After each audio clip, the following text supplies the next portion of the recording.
अस्सलाम वालेकुम, कैसे आप लोग? ठीक ठाक, मज़े में? तो हमारी फ़िज़िकल क्लासेस वैसे चल रही है, तो इसके साथ साथ इस प्लेटफॉर्म से हमने ये भी कोशिश की है कि जो लेक्चर्स आप लोगों को यहाँ पर दिए जाएं वो साइंस वी एन अकेडमी का जो पेज है उस पर भी आपको डिलीवर किए जाएं, और इसके साथ साथ यूट्यूब पर एक चैनल भी मौजूद है, तो वहाँ पर भी ये लेक्चर्स वगैरह वहाँ पर अवेलेबल होंगे। जो फिज़िकल अटेंड कर रहे हैं वो भी उनसे फ़ायदा उठा सकते हैं। अगर जो स्टूडेंट फिज़िकली अटेंड नहीं कर पा रहे हैं तो उनके लिए भी ये फ़ायदा है कि वो भी वहाँ से लेक्चर्स वगैरह से नॉलेज वगैरह अटेंड कर सकते हैं। तो डिस्कशन हो रही है measurement of physical quantities. Physical quantities के अंदर एक हम पैरामीटर जो है लेंथ, ये प्रीवियस क्लास के अंदर डिस्कस कर चुके हैं, और इसके यूनिट्स वगैरह कौन कौन से इंक्रीमेंट के थ्रू हम इसको मेजर कर सकते हैं वो भी हमने डिस्कस किया था। लेंथ हमारे पास अगेन फंडामेंटल क्वांटिटी है एसआई सिस्टम के अंदर, और इसका यूनिट हमारे पास मीटर होता है, और मीटर हमारे पास वो डिस्टेंस है जो लाइट ट्रैवल करती है 1/3 × 10⁸ सेकेंड्स के अंदर।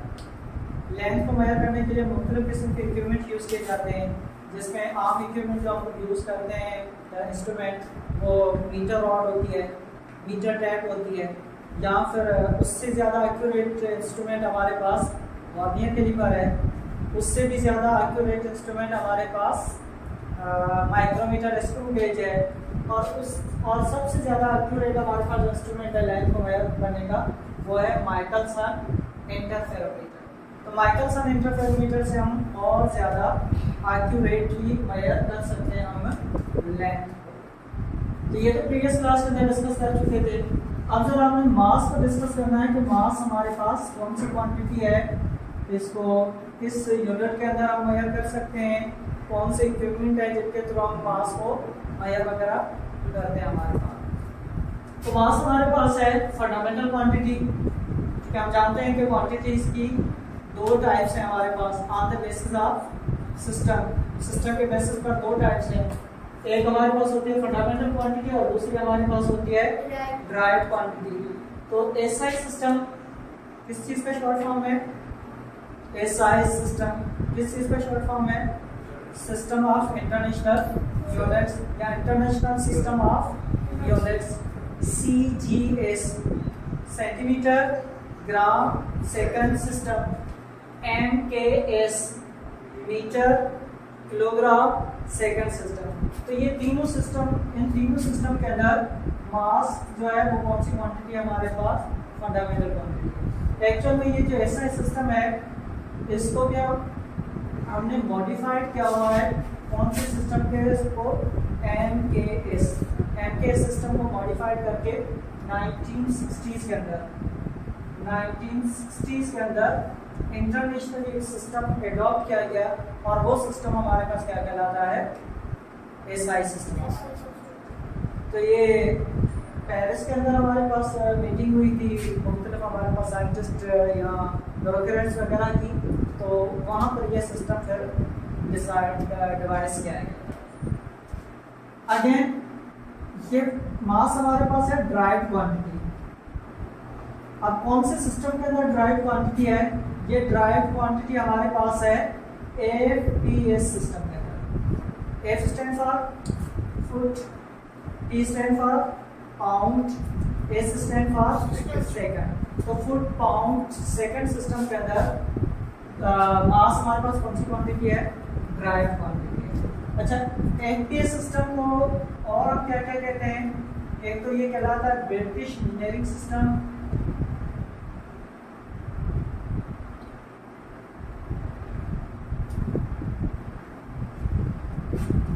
British engineering system. इसके साथ साथ इसको और कहा जाता है इंग्लिश सिस्टम।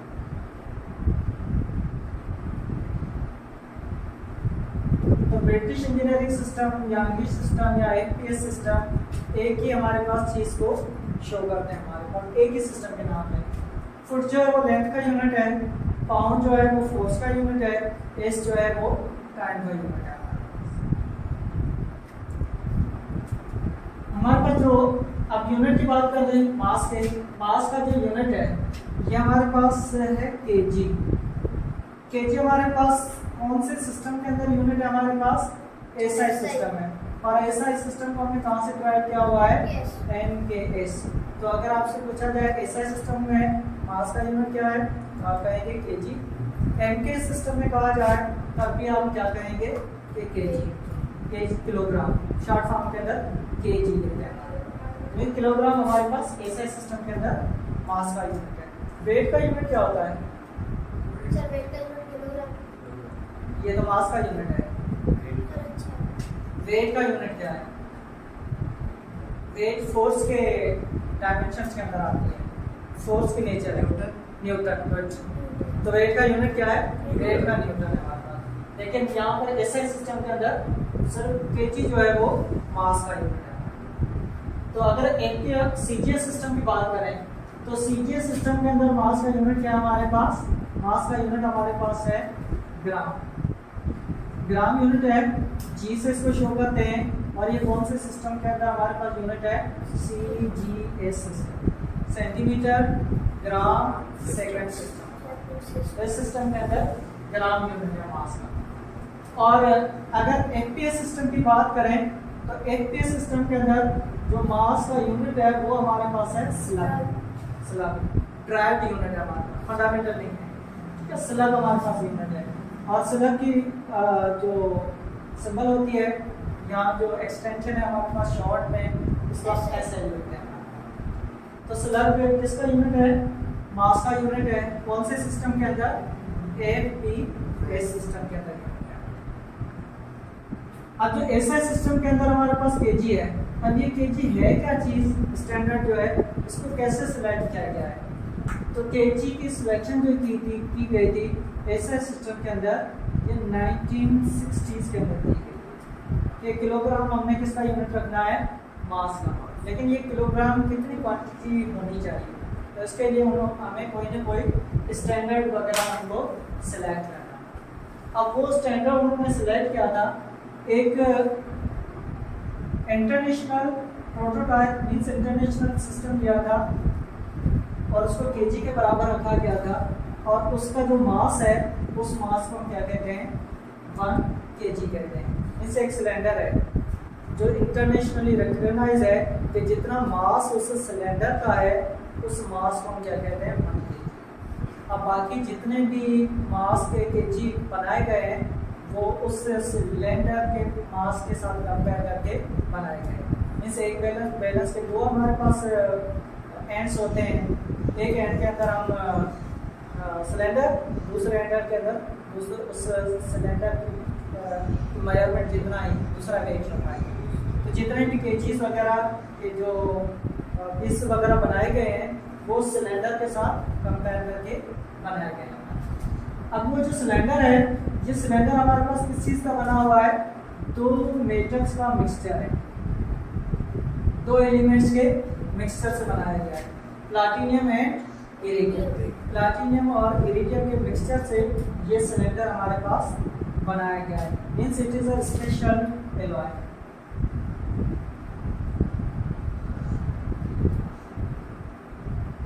स्पेशल एलॉय हमारे पास है, जो 2 हमारे पास मेटल्स प्लाटिनियम और इरिडियम से बनाया गया है। और इस सिलेंडर की डायमेंशंस क्या है हमारे पास? मतलब ये इसकी लेंथ कितनी है, विड्थ कितनी है, हाइट कितनी है। तो इस सिलेंडर के डायमेंशन हमारे पास है। विड्थ हमारे पास इसकी है 39 मिलीमीटर और हाइट इसकी है 39 मिलीमीटर। तो आसानी के लिए आप कह सकते हैं इस सिलेंडर की डायमेंशन है 39 बाय 39 मिलीमीटर। ये हमारे पास इसके डायमेंशन, मींस विड्थ भी 39 और हमारे पास हाइट भी 39। और सिलेंडर की शेप हमारे पास कुछ इस तरह से होती है।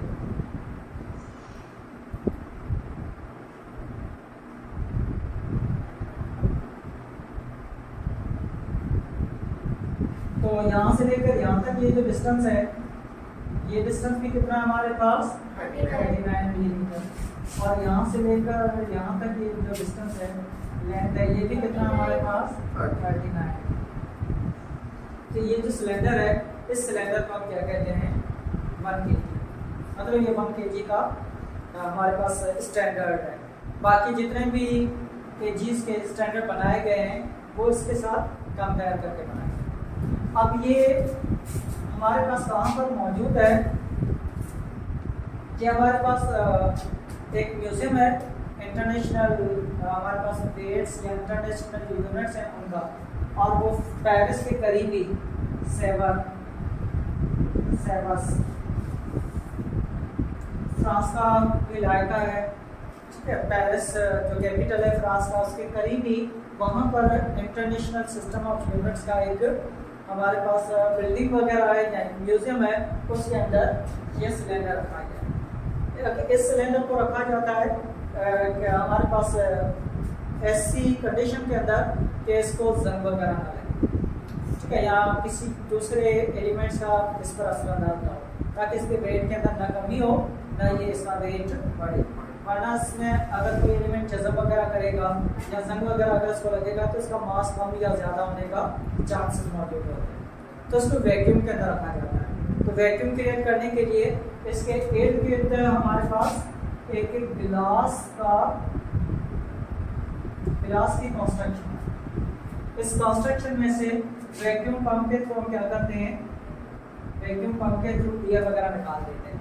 तो बाकी हमारे पास कंप्लीट एयर नहीं होगी, वैक्यूम हमारे पास सिर्फ वैक्यूम आ जाएगा, फ्री स्पेस हो जाएगी। तो फिर इसमें कोई और एलिमेंट होगा ही नहीं जो उसके साथ रिएक्ट करेगा। तो ये अपनी जो ओरिजिनल कंडीशन, जितना ओरिजिनल इसका मास सेलेक्ट किया गया है उतना ही इसका मास रहेगा, मीन्स इसके मास के अंदर कोई चेंज वगैरह नहीं होगा। डायमेंशन हमारे पास हो चुके हैं। अब जिस कंट्री ने इंटरनेशनल मैट्रिक कन्वेंशन को साइन किया होगा, कन्वेंशन कहते हैं मीटिंग को, इज्तिमा वगैरह, हमारे पास जो इनकी गैदरिंग वगैरह होती है, तो ये 1960s के अंदर ये कन्वेंशन हुआ था। मुख्तलिफ हमारे पास साइंटिस्ट और बिजनेसमैन का उन्होंने बैठ कर ये सिस्टम वगैरह बनाया गया था। तो जो कंट्री इस इंटरनेशनल मैट्रिक सिस्टम का कन्वेंशन का हिस्सा है उस कंट्री को इस सिलेंडर की कॉपीज वगैरह प्रोवाइड की जाती है। इसके साथ दूसरे मटेरियल्स के मास को मेजर करके उनको कॉपीज वगैरह प्रोवाइड की जाती है कि ये मास जो है आप लोगों ने अपनी कंट्री के अंदर यूज़ करना है, ये स्टैंडर्ड यूज़ करना है। तो हर कंट्री को वहाँ पर ये प्रोवाइड किया जाता है। तो बहुत सारी कॉपीज इस तरह की बनाई जाती हैं। फिर उस कंट्री के अंदर जब ये मास कॉपीज आ जाती हैं तो वो कंट्री भी उसके मास को कंपेयर करके अपनी तरफ से बहुत सारी कॉपीज वगैरह बना देता है। तो वो फिर छोटे छोटे दुकानदार वगैरह या बड़े बिजनेसमैन वगैरह वहाँ से वो मास वगैरह ले लेते हैं। माना पहले हमारे पास ये मास का यूनिट कोई कास्टर नहीं था हमारे पास, कहीं पर कुछ और यूज़ होता था, कहीं पर कुछ और यूज़ होता था, कहीं पर स्लग यूज़ हो रहा था, कहीं पर पाउंड, हमारे पास पाउंड के अंदर भी मास मेजर किया जा रहा था, कहीं पर केजी के अंदर यूज़ किया जा रहा था, कहीं पर ग्राम के अंदर मेजरमेंट, मतलब डिवाइड था ये पूरा सिस्टम। तो 1960 में ये सिस्टम हमारे पास रखा गया। अब इसकी कन्वर्जन हमारे पास के कौन से हमारे पास इसके यूनिट्स को हम किस तरह से कन्वर्जन कर सकते हैं, ग्राम को केजी के अंदर कैसे कन्वर्ट करते हैं, केजी को ग्राम के अंदर किस तरह से लेकर आते हैं, स्लग और केजी के दरमियान क्या रिलेशन वगैरह है। अब इसकी कन्वर्जन वगैरह तो हमने डिस्कस करना है, लेकिन पहले ये चीज़ हम नोट कर लें तो फिर हम आगे बढ़ते हैं।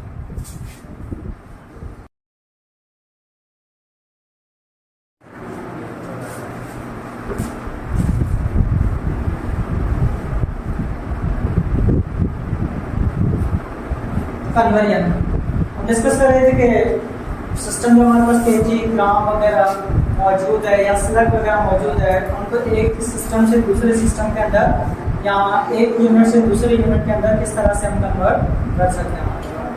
तो 1 kg ये कितने ग्राम के बराबर होता है। के का मतलब होता है 1000।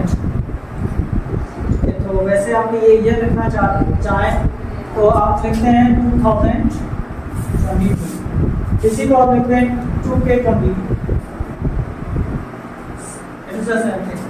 जैसे आप किलोमीटर कहते हैं, किलोमीटर में 1000 मीटर, तो 1 kg, के का मतलब है 1000, तो यहाँ पर लिखते हैं 1000। और आगे आपके पास क्या है, जी मीन्स 1 kg कितने ग्राम के बराबर होता है, 1000 ग्राम। तो बताएं कि 1 ग्राम कितने kg के बराबर होगा। सर 0.001 कुछ 0.001 kg। और ये 1000 इसको हम ऐसे भी लिख सकते हैं 10 पर पावर प्लस ग्राम। अब जब हम जानते हैं कि जो 1 kg है, 1 kg ये है 10 पर पावर 3 ग्राम के। तो यहाँ पर इसको 1 के साथ मल्टीप्लाई करेंगे, 1 से मल्टीप्लाई करेंगे कोई फर्क नहीं पड़ेगा। 10 पर पावर 3 यहाँ पर मल्टीप्लाई करेगा, इस तरफ आकर डिवाइड करेगा, 1 डिवाइडेड बाय 10 पर पावर 3 मल्टीप्लाई करेगा, kg यहाँ पर आ जाएगा हमारे पास ग्राम। तो 10 पर पावर 3 को जब मल्टीप्लाई में लेकर आएंगे, ऊपर लेकर आएंगे, तो ये हमारे पास क्या हो जाएगा 10 पर पावर -3, और हमारे पास kg बराबर आ जाएगा ग्राम। 10 पर पावर -3 का मतलब है 1 को डिवाइड कर लें 1000 के साथ, तो 1 को 1000 के साथ डिवाइड कर लोगे तो ये वैल्यू आ जाएगी 0.001 ग्राम। ये भी आ सकता है। अब देखिए पॉइंट को शिफ्ट करें, जब पॉइंट को राइट साइड पर शिफ्ट करते हैं तो पावर हमारे पास होती है नेगेटिव। तो 1 2 3 हमारा 10 पर पावर क्या आ जाएगी -3। तो इसका मतलब 1 ग्राम हमारे पास कितने kg के बराबर होता है, कितने kg के बराबर होता है 10 पर पावर -3 या फिर 0.001 ग्राम। हाँ 1 ग्राम। 1 ग्राम कितने kg के बराबर। ग्राम से छोटे यूनिट भी होते हैं, माइक्रोग्राम, मिलीग्राम, सेंटीग्राम, ठीक है, और ऐसे बड़े यूनिट भी होते हैं हमारे पास, किलो से भी ज़्यादा हमारे पास टन वगैरह, ठीक है, टन 1 वगैरह या टन, आमतौर पर टन यूज होता है हमारे पास बड़ा यूनिट। तो 1 टन के अंदर कितने हैं हमारे पास kg होते हैं। सर 1 टन के अंदर kg, हाँ 1 टन, तो ये हमारे पास होते हैं 1000 kg। 1000 kg ये भी इम्पोर्टेंट कन्वर्जन है। और 1 1 के अंदर कितने kg होते हैं सर 40। गुड, इसके अंदर हमारे पास होता है 40 kg। अब अगर मैं कहूँ कि 1 टन के अंदर कितने मन होते हैं, आप 1000 को डिवाइड कर लो किसके साथ 40 आपके पास आंसर का पता चलता है।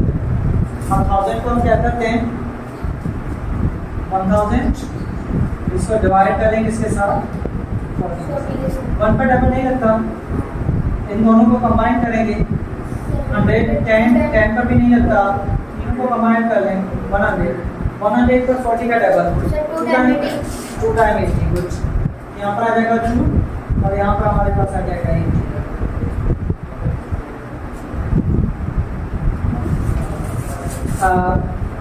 100 में से 80 को माइनस कर लें 20, अभी भी एक 0 है, उसको नीचे लेकर आए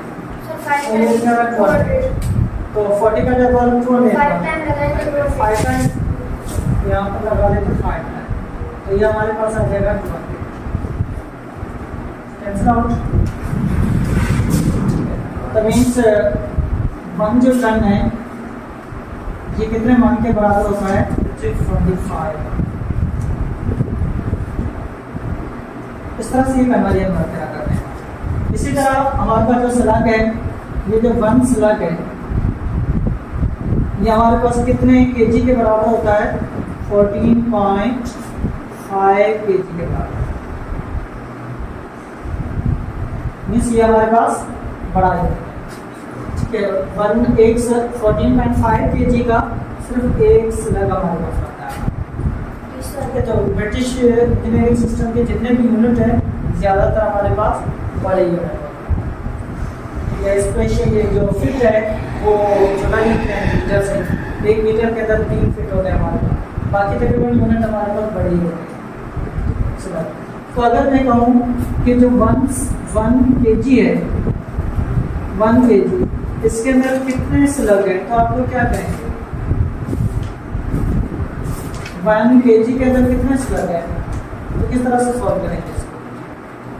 सिंपली यही रूल है जो यहाँ पर मैंने kg और ग्राम का अप्लाई किया है। यहाँ पर 14.5 मल्टीप्लाई करा है, इस तरफ आकर डिवाइड करें, ठीक है। तो ये जो 1 स्लग है 1 kg, वैसे यहाँ पर लिखना है 1 स्लग और ये बराबर किसके है 14.5 kg। अब आप लोग क्या करें, इसको 1 से मल्टीप्लाई कर लो, कोई फर्क तो नहीं पड़ेगा।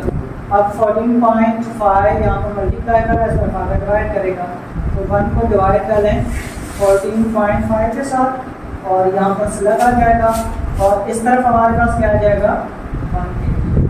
तो आप कह सकते हो जब 1 kg के अंदर कितने स्लग होते हैं 1/14.5 स्लग। फर्दर आप 1 को इस वैल्यू के साथ डिवाइड भी कर सकते हो, तभी आप लोगों को आइडिया हो जाएगा कि कितना स्लग होते हैं। अब इसकी डिवीजन के लिए हम क्या करते हैं, पहले पॉइंट खत्म करेंगे, पहले लिख रहे हैं 1 डिवाइडेड बाय 14.5। जब पॉइंट को खत्म करते हैं तो पॉइंट के नीचे क्या लगाते हैं 1 और आगे जितने डिजिट होते हैं उसमें हम 0 लगाते हैं, तो एक ही डिजिट है यहाँ पर हमारे पास 1 0 आ जाएगा। तो ये वैल्यू हमारे पास आ जाएगी 1 डिवाइडेड बाय 145 अपॉन 10 या बाय 10। अब 145 अपॉन 10 1 के साथ कर रहा है डिवाइड, जब इसको मल्टीप्लाई के अंदर लेकर आएंगे तो मल्टीप्लाई के अंदर लेकर आएंगे तो 10 आ जाएगा हमारे पास ऊपर और 145 हमारे पास क्या आ जाएगा 5 का डबल लगता है, लग रहा है। इस पर कितनी बार लग रहा है 2 टाइम। 14 पर कितनी टाइम लगता है 2 टाइम, राइट। बाकी 4 कैरी करके 5 को देंगे। 45 पर कितनी टाइम लगता है 9 टाइम। तो ये वैल्यू हमारे पास आ जाएगी 2/29। अब 2 को 29 के साथ आप लोगों ने क्या करना है डिवाइड। तो यहाँ पर हमारे पास आ जाएगा इनसाइड कौन सी वैल्यू रखें 2 हमारे पास, जो ऊपर वाला वैल्यू है नॉमिनेटर इसको हम ऊपर रखते हैं, मतलब इनसाइड रखते हैं इस सिंबल के हमारे पास बीच के अंदर, और जो हमारे पास निचली वैल्यू है डिनोमिनेटर ये हमारे पास बाहर आता है। अब 29 का डबल लगाना है 2 पर, कितनी बार लगता है नहीं लगता, इसके अंदर पॉइंट लगाएंगे 0। यहाँ पर पॉइंट लगा है, पॉइंट को शो करने के लिए आगे 0 लगा है, तो इसको 1 0 आप लेकर दे सकते हैं। अब 29 का डबल 20 पर अभी भी हम लोग नहीं अभी एक और 0 लग सकते हैं, तो अगर पॉइंट के कम पॉइंट है वो 0 ज्यादा लेंगे, यहाँ पर एक और 0 लगा दें, लेकिन साथ साथ यहाँ पर भी 0 आप लोगों ने तो 229। अब तो 229 का टेबल हमने 200 पर लगाना है। अगर मैं 10 टाइम लगाता हूँ तो 10 को 29 से मल्टीप्लाई करो कितना हो जाएगा 290 बढ़ जाएगा। और 9 टाइम भी पॉसिबिलिटी नहीं है, 7 8 टाइम हो सकता है। ज़रा 7 टाइम हम लगा कर देखते हैं। आप क्या करें 29 को मल्टीप्लाई कर लो 7 के साथ। 6 टाइम लगा लो, 6 टाइम 174, 7 टाइम ऊपर आ। चलें फिर 6 टाइम लगा देते हैं कि 6 टाइम कितना आ रहा है। 6 को 9 से मल्टीप्लाई करें 54, तो यहाँ पर आ जाएगा 4 और 5 के लिए। 2 को 6 से मल्टीप्लाई करें 12 and 5 70, यहाँ पर आ जाएगा 170 और यहाँ पर हमारे पास कितने 200 से 174 के अंदर डिफरेंस कितना है 26 का है। मतलब जो रिमेनिंग वैल्यू है वो हमारे पास 29 से कम आ जाएगा, इसका मतलब 6 टाइम ही है। ठीक है, तो यहाँ पर हमारे पास लगाएंगे 6, यहाँ पर हमारे पास आ जाएगा 167। अब यहाँ से 1 कैरी करके पहले इसको दें 10 से 1 कैरी करके इसको दें, यहाँ पर 10 में से 4 6, यहाँ पर 9 में से 7 2 और बाकी हमारे पास यहाँ पर 0 आ जाएगा। एक फ्री का 0 दे सकते हैं आप 260। अब 260 पर डबल लगाना है 29 का। अच्छा 6 टाइम लगा हुआ तो इंक्रीज हो जाएगा 174 आ जाएगा। 5 टाइम सूटेबल रहेगा, तो लगा दें 5 टाइम। 9 को 5 से मल्टीप्लाई करें 45 4 कैरी।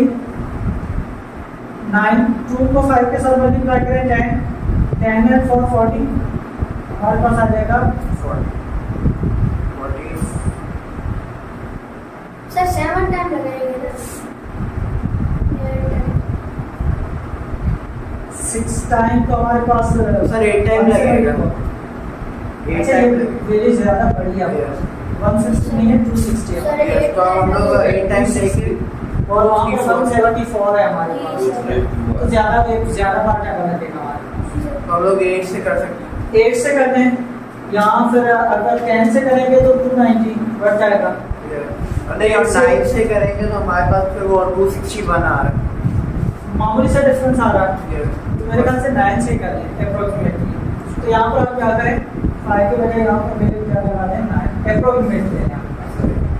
वैसे 8 टाइम लगेगा तो यहाँ पर 9 ले लें, तो हमारे पास 1 kg कितने स्लग के बराबर आ जाएगा, हमारे पास 0.069। अब ये कन्वर्जन जो है आप लोगों ने याद रखना। सर अब अगर मैं आपको कहूँ कि बताएं कि 5 kg कितने ग्राम के बराबर है, आप क्या कहेंगे? सर 5000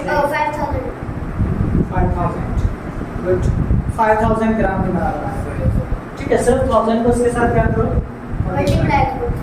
और अगर मैं कहूँ कि 5 kg कितने स्लग के बराबर है,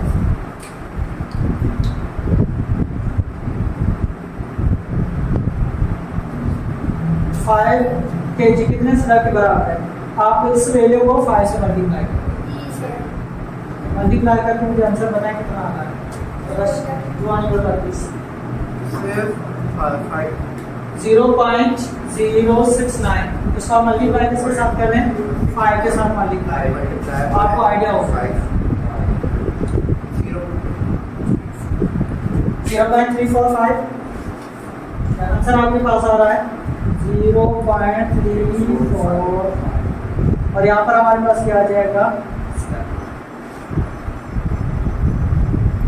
चले, अब आंसर अगर आपके पास हो कि 500 ग्राम जो है ये वैल्यू आप कन्वर्ट करो केजी के अंदर, तो 500 ग्राम कितने केजी के बराबर सर है? 0.005 नहीं सर 0.500 That's 5 kg 0.5 नहीं 0.5 0.5 ग्राम को किलोग्राम में लेके जाना है जी, तो सर 5 का 0.5 सिंपली क्या करो, ये 5 अच्छा, को 5 पे डिवाइड करो 0.5 कितने केजी के बराबर आ जाएगा, 0.5 आसान सा रूल होता है, आसान सा रूल होता है कि आप 500 ग्राम, आपको पता है कि 1000 ग्राम का 1 kg है, तो 1000 का 500 क्या है, हाफ है, तो 1 का हाफ क्या होगा 1/2 या 0.5। अच्छा सर, अब 0.5 kg को आप लोगों ने कन्वर्ट करना है किसके अंदर, स्लग के अंदर, तो आप क्या करें, इस वैल्यू को 0.069 को मल्टीप्लाई कर दो 0.5, आपके पास आंसर आ जाएगा। एक मेरे ख्याल से एक्स्ट्रा भी हो जाएगा 0.0345 0.345 0.0345 हाँ, गुड। आंसर आपके पास आ जाएगा 0.0345 और सॉरी,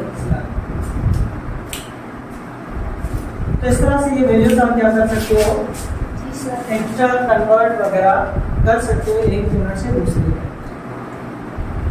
अब अगर आपको कहा जाए 1 ग्राम है, इसके अंदर कितने सेंटीग्राम है, सेंटीग्राम कितने हैं, सेंटी का मतलब होता है 100, अच्छा सर 100 ग्राम 100 ग्राम।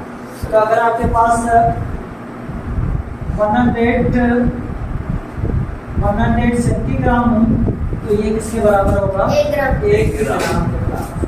100 सेंटीग्राम 1 ग्राम के बराबर। अगर मैं कहूँ कि 1 ग्राम जो है वो कितने मिलीग्राम के बराबर है, ज़्यादातर ये जो छोटी क्वांटिटीज होते हैं मिलीग्राम, सेंटीग्राम, माइक्रोग्राम, ये जब आप वोल्ट वगैरह लेने जाते हैं तो वोल्ट वगैरह आपको केजी के अंदर नहीं देंगे, केजी में देंगे या ग्राम के अंदर। ठीक है, ज़्यादातर आपके पास जो होता है वो मिलीग्राम यूज़ किया जाता है या मिलीग्राम सेंटीग्राम यूज़ किया जाता है, इस तरह का यूनिट यूज़ किया जाता है। तो उनके पास ज़्यादा सेंसिटिव बैलेंस मौजूद होते हैं, इलेक्ट्रिकल, इलेक्ट्रिकल या डिजिटल बैलेंस मौजूद होते हैं, उनके थ्रू वो मेजर करते हैं। आजकल डिजिटल बैलेंस शॉप्स वगैरह पर भी यूज़ किए जाते हैं, वहाँ पर भी डिजिटल बैलेंस हो जाते हैं। पहले हमारे पास डिजिटल बैलेंस नहीं थे, स्प्रिंग बैलेंस हुआ करते थे, ठीक है, जिसका मास अटैच करके उसको ऊपर की तरफ खींचते थे। और दूसरा ये कि फिजिकल बैलेंस हुआ करते थे, पलड़े वाले। एक पलड़े के अंदर वेट का यूनिट रख लिया, दूसरे पलड़े के अंदर हमने कोई भारी सी चीज़ वगैरह जिसका वेट करना हो। फिर जब जो नीडल है वो बिल्कुल वेट में आ जाती थी तो अगर आप लोग कोई कहे कि जो वेट है हमारे पास जो मास है ये किस थ्रू मेजर करते हैं, तो हम कहेंगे कि फिजिकल बैलेंस के थ्रू मास को मेजर किया जाता है। मेरा क्वेश्चन आप लोगों से था कि 1 ग्राम के अंदर कितने मिलीग्राम होते हैं? मिलीग्राम, तो मिली का मतलब होता है 1000। अगर 1 ग्राम के अंदर 1000 मिलीग्राम, तो 1 केजी के अंदर कितने मिलीग्राम होते हैं? 1 लाख। गुड। या आप ये कह लें कि 1 केजी के अंदर हमारे पास 1 केजी के अंदर 10⁻⁶ मिलीग्राम, और इसी वैल्यू को मिलीग्राम को 10⁻⁶ मिलीग्राम को हम कहते हैं कि ये जो हमारे पास 1 केजी है इसमें हमारे पास 1 माइक्रोग्राम है। 1 माइक्रोग्राम 10⁻⁶, सॉरी ये 10⁻⁶ मिलीग्राम, मिलीग्राम ही आ जाएगा। ठीक है, तो 10⁻⁶ मिलीग्राम हमारे पास आ जाएगा 1 माइक्रो मिलीग्राम। 10⁻⁶ हमारे पास होता है माइक्रो के बराबर, आगे फिर मिलीग्राम का। तो इस तरह की यूनिट्स में हम इंटर कन्वर्जन वगैरह इनको कर सकते हैं। ये चीज़ क्लियर है? जी सर। अब ये चीज़ें जो है वो नोट कर सकते हैं, और साथ में एक पॉइंट भी लिख देना कि physical balance is used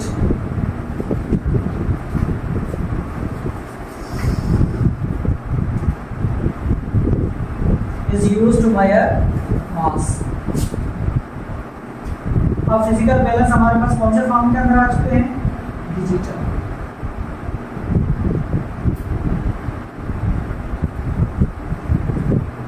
digital जो बैलेंस हो, इसके थ्रू भी हम किसकी मेजरमेंट लेते हैं? मास। तो आज के लिए इतना ही, बाकी फिर हम इस चीज़ को कल कंटिन्यू करते हैं।